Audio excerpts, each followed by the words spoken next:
Dr. David Reagin is chairman of the Pathology Department and laboratory director at United Medical Center and says his team plays a major role.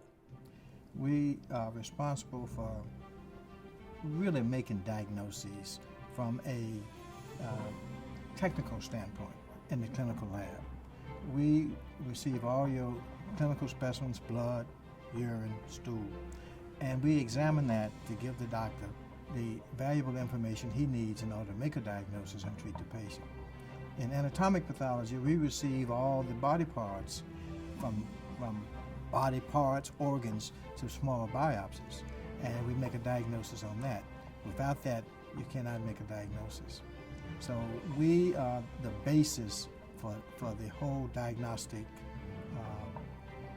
solution so that the doctor can give you the correct treatment. And like many other areas in medicine, technology is making a difference. In the lab, over the years, we've made tremendous improvements in technology.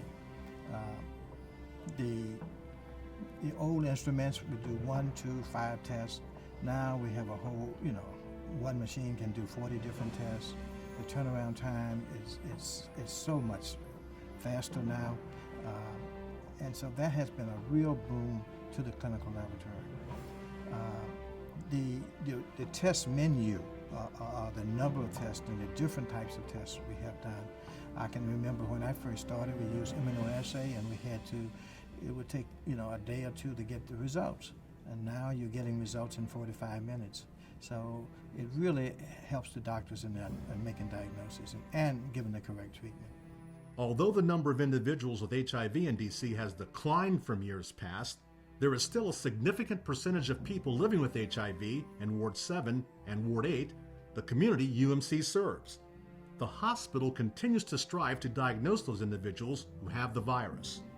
One of the things we have in the lab, we have a 4th generation instrument that tests for HIV. It tests not only for the antibody that the body makes, but for the antigen, which is part of the virus.